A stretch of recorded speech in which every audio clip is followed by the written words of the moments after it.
आज की इस मेरी वीडियो में आप सभी का स्वागत है। तो आज की जो ये कहानी है, यह एक ऐसे राजा के साम्राज्य की कहानी है जिसमें राजा के दरबार में चोरी हो जाती है। और जब राजा के साम्राज्य में चोरी हो जाती है तो राजा अपने सैनिकों से कहते हैं कि आप जल्द से जल्द उस चोर को पकड़कर राजा के दरबार में पेश किया जाए, क्योंकि आपको पता है कि राजा के साम्राज्य में जब चोरी हो जाती है तो जिम्मेदारी राजा की बनती है कि जल्दी से जल्दी चोर को पकड़ा जाए। तो सैनिक अपने अपने सभी काम पर लग जाते हैं चोर को पकड़ने के लिए। जब चोर को पकड़ने के लिए पूरा साम्राज्य खोजा जाता है, उसके बाद चोर बहुत ही मशक्कत के बाद पकड़ा जाता है। फिर सैनिक जब उस चोर को पकड़कर राजा के दरबार में लेकर आते हैं तो वहां पर सबसे पहले क्या होता है कि सबूत इकट्ठे किए जाते हैं कि सही में इसी व्यक्ति ने चोरी किया है या नहीं।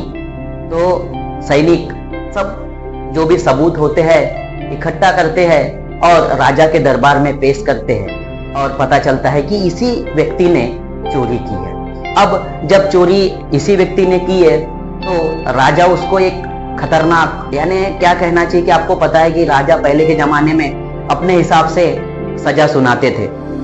तो वहां पर राजा उसको सजा सुनाते हैं कि भाई इस चोर की नाक काट दी जाए। और जब यह सजा सुनाई जाती है तो सैनिक उसकी सजा जो भी सुनाते हैं उसका पालन करते हैं और उस व्यक्ति की नाक, वहीं पर पूरे लोग होते हैं, साम्राज्य के जितने भी लोग होते हैं वहां पर उसकी नाक जो है वो काट दी जाती है। अब जैसे ही नाक काट दी जाती है उसके जो नाक से खून बहने लगता है। और जब खून बहने लगता है लेकिन अचानक वह व्यक्ति एक हरकत करने बैठ जाता है। यानी क्या करता है, वह नाचने लग जाता है, बहुत ही कूदने लग जाता है अपनी जगह पे। तो सब वहां पर जो जनता होती है वह हैरान हो जाती है, परेशान हो जाती है, सोच में पड़ जाती है कि ये क्या हो रहा है। भाई इसने चोरी किया है, इसको शर्म आनी चाहिए, लेकिन वह व्यक्ति क्यों नाच रहा है, क्यों इस तरीके से हरकत कर रहा है, ये पूछने लगते हैं। वह बताता नहीं, लेकिन थोड़े समय के बाद और कुछ लोग पूछते तो वह बताता है कि भाई मुझे नारायण के दर्शन हो रहे, मुझे भगवान के दर्शन हो रहे। बाकी लोग अचंभित हो गए, ये दुष्ट है, चोर है, इसको कैसे कैसे हो सकते। लेकिन कुछ लोग ऐसे होते हैं कि उनको उसके ऊपर भरोसा हो जाता है और वो भी अपनी नाक कटवाने के लिए वहां पर लाइन में लग जाते हैं कि वो सोचते हैं कि भाई बहुत सारी हम भक्ति कर चुके, भगवान को हाथ जोड़ चुके, लेकिन भगवान के दर्शन नहीं हो रहे। लेकिन अगर एक नाक कटवा लेने से यदि भगवान के दर्शन हो जाते हैं तो इसमें कौन सी बड़ी बात है। कुछ लोग लाइन में लग जाते हैं। पहले व्यक्ति की नाक कटती है, वह भी नाचने गाने लगता है। दूसरे व्यक्ति की नाक कटती है, वह भी नाचने गाने लग जाता है। ऐसे 3-4 लोग नाचने गाने लग जाते हैं। उसके बाद एक ऐसा व्यक्ति आता है कि वह उसकी नाक कटती लेकिन वो नाचने गाने नहीं लगता। तो वो पूछता है, अबे तो ये क्या कर रहे हो आप लोग, कोई किसी नारायण के या भगवान के दर्शन मुझे तो नहीं हो रहे, आपने झूठ कहा है लोगों से।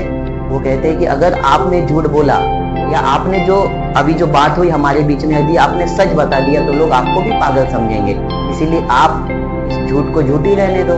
लेकिन वह ईमानदार सच्चा व्यक्ति था, उसने क्या किया, सभी को बता दिया कि ये सब झूठ है, ऐसा कुछ भी नहीं। और लोगों को पता चल जाता है। उसके बाद में जितने भी लोग होते हैं वे अपनी नाक कटवाने से बच जाते हैं।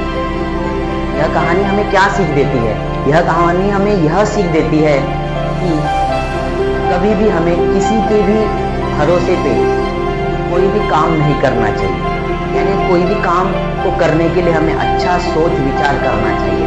किसी ने कहा कि वहां पर ऐसा हो रहा है, ये कर लो, तो ये आपको नहीं करना चाहिए। विद्यार्थियों के लिए, बच्चों के लिए यही समझदारी होगी कि वह अपनी बुद्धि का इस्तेमाल करे और अपने बुद्धि का इस्तेमाल करके ही किसी भी काम को करे। क्योंकि आपने वो कहावत सुनी होगी कि अब पाछे पछताए होत क्या, जब चिड़िया चुग गई खेत। यदि समय निकल गया तो फिर उसका कुछ है नहीं, पछतावा ही बचता है। इसीलिए कभी भी किसी भी काम को सोच समझ कर ही करना चाहिए।